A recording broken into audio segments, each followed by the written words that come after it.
जीवन यापन करने वाले वो लोग जो अपने पूर्वजों द्वारा दिए गए धरोहर को बचाने के लिए सरकार के खिलाफ हथियार बंद हो गए हैं और अंततः ये लोग नक्सली बनने पर मजबूर होते हैं। महोदय, आधुनिकीकरण के नाम पर उन गरीब आदिवासियों की जमीनों को छीन ली गई तथा उन्हें मजबूर कर दिया बंधुआ मजदूर बनने पर, किंतु आज उनकी अधिकारों की कोई बात तक नहीं करता। मन समर्पित, तन समर्पित और यह जीवन समर्पित। मैं पूछता हूं, देश की धरती तुझे क्या दूं, क्यों दूं और किस लिए न्यौछावर करूं अपना सब कुछ तुम पर? क्या इसलिए कि मुझे देशद्रोह जैसे शब्दों से नवाजा जाए या इसलिए कि मुझे फर्जी इनकाउंटर में मार दिया जाए? जी हां अध्यक्ष महोदय, कुछ ऐसा ही समय था जब मान्य सूबे लखन भैया सेहराबुद्दीन तथा तुलसीराम प्रजापति को फर्जी इनकाउंटर में मार दिया गया। यह कैसी विडंबना है महोदय। हमारे विपक्षी साथी द्वारा मानव अधिकार का संरक्षण किए बगैर ही राष्ट्रीय सुरक्षा की बात करते हैं। जब आम लोगों का कोई अधिकार ही नहीं हो तो इस स्थिति में राष्ट्रीय सुरक्षा का क्या मतलब? मैं पूछना चाहता हूं अपने विपक्षी साथियों से, वे किस राष्ट्रीय सुरक्षा की बात करते हैं? पुलिस हिरासत में अत्याचार व मौत,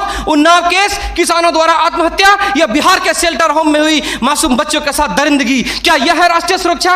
राष्ट्रीय सुरक्षा का अर्थ सिर्फ सीमा की सुरक्षा नहीं बल्कि सीमा के अंदर रह रहे व्यक्तियों की सुरक्षा से भी है। अपने हक को मांगे जाने पर लोगों को नक्सली तथा आतंकवादी करार दिया जाता है तथा यह सुरक्षा देने वाले पुजारी आईपीसी की धारा 124A के तहत गिरफ्तार कर उन्हें देशद्रोह का मुकदमा चलाते हैं, फिर फर्जी इनकाउंटर में भी मार गिराते हैं। जबकि सुनील बत्रा बनाम दिल्ली प्रशासन में माननीय न्यायाधीश ने स्पष्ट किया है कि फर्जी इनकाउंटर हत्या के समान है।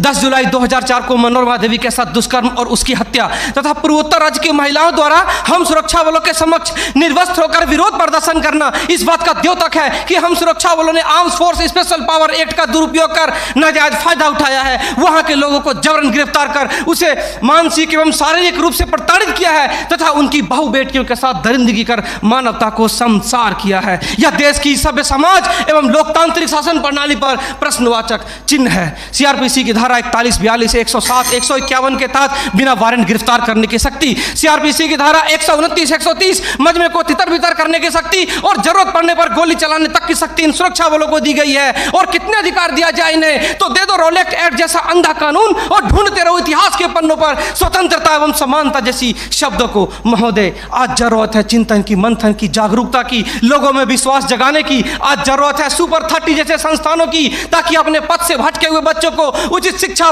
भोजन इत्यादि का प्रबंध कराकर उसे विकास के सही मार्ग से जोड़ सके।